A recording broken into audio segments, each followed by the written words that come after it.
모든 것이 모래로 변하는 시간 속에서도 5,000년을 버텨온 문명이 있습니다. 그 시작은 언제나 나일강, 생명의 젖줄이었습니다. 마스, 공기부터 다르지 않나? 인류 문명의 젖줄 나일강에 드디어 도착했네. 강바람은 시원해서 좋은데 저 거대한 돌무더기들은 다 뭐야? 설마 우리가 다 올라가야 하는 건 아니지? 하지만 이집트의 아름다움 뒤에는 치명적인 위협이 숨어 있었습니다. 바로 눈을 멀게 하는 강렬한 태양광이죠. 와! 눈 보셔! 아몬 내 눈이 빼러 들어가는 것 같다. 사막의 강한 햇빛과 나일강 주변의 먼지, 벌레는 고대 이집트인들의 눈을 끊임없이 위협했습니다. 이건 코홀이라는 걸세. 파리도 좁고 강렬한 햇빛 반사도 막아주는 이집트의 생존템이지.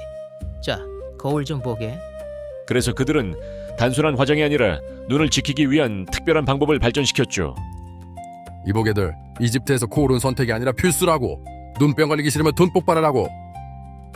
오, 꽤 날카로워 보이는데? 파라오의 호위무사 같군. 마음에 들어! 이들은 방연석 같은 광물을 갈아 만든 코흐를 사용했습니다. 이 돌들을 팔레트 위에서 아주 곱게 갈아야 해. 그 다음엔 식물성 오일이나 수지를 섞어 점성 있는 반죽으로 만들지.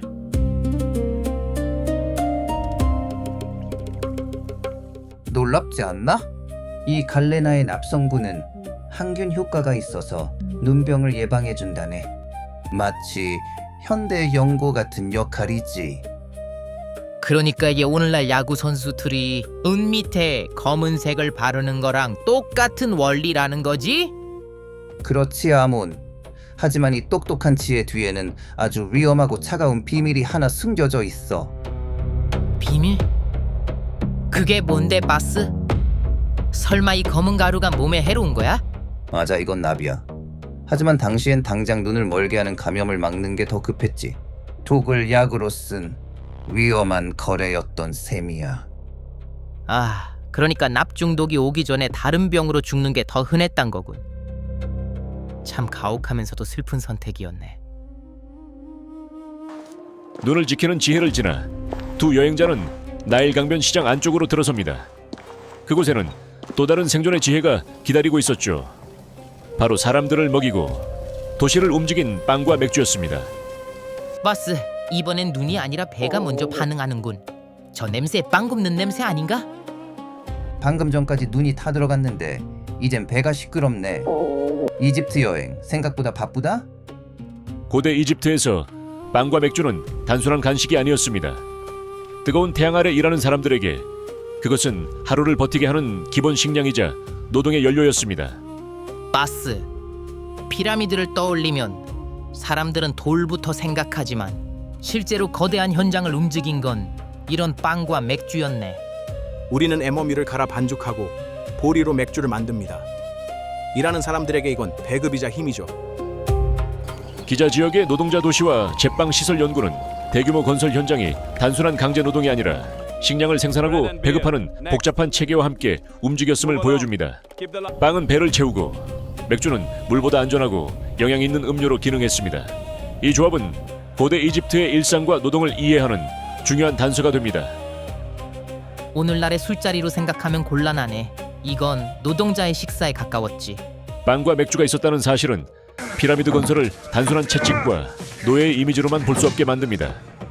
거기에는 사람을 모으고 먹이고 일하게 만드는 조직이 있었습니다. Eat well, you have much work. 그렇다면 저 사람들은 대체 누구였을까? 정말 우리가 흔히 상상하는 노예들이었을까? 오랫동안 사람들은 피라미드를 떠올릴 때 채찍을 든 감독관과 끌려온 노예들을 상상했습니다.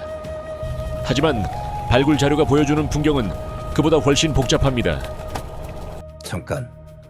내가 아는 피라미드 이야기는 좀 달랐는데? 내가 본 그림은 늘 똑같았거든. 채찍, 먼지, 쓰러지는 노예들. 그럼 저 사람들 피라미드에 출근한 거야? 일당 대신 빵이랑 맥주 받고?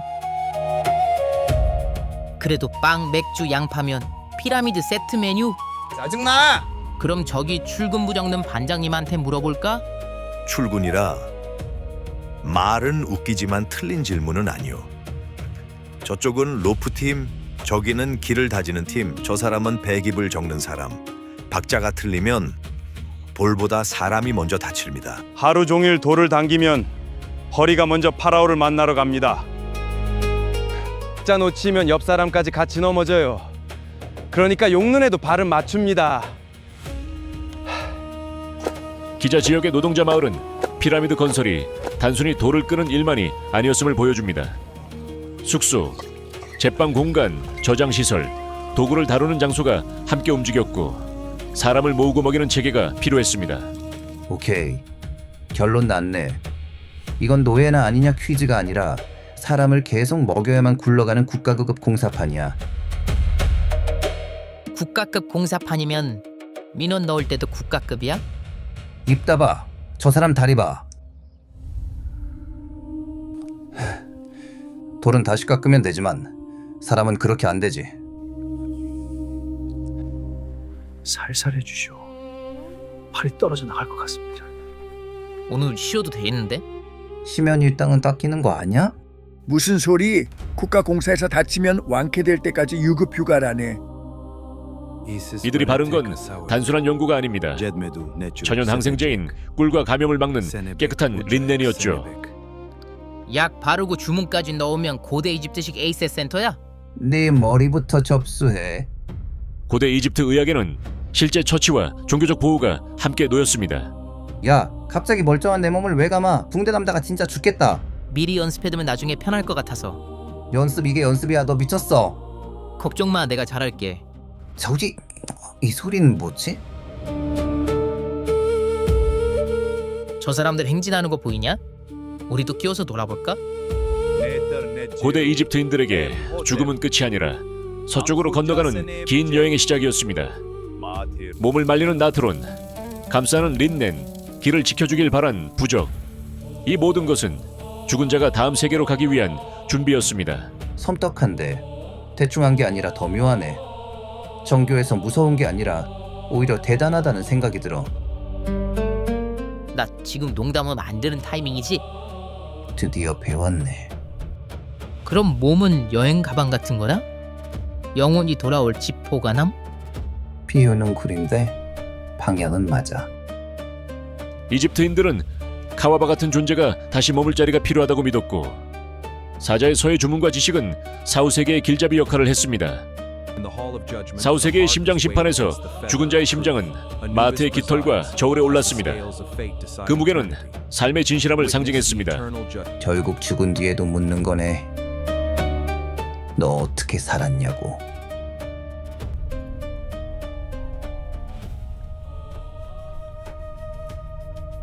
눈을 지키는 화장, 몸을 움직인 빵과 맥주, 다친 사람을 돌본 치료. 죽은 뒤의 여행까지 이집트는 진짜 삶 전체를 설계했네. 좋아. 다음 여행지는 물에 덜 들어가는 대로 해. 그 말하면 꼭 더 많이 들어가던데.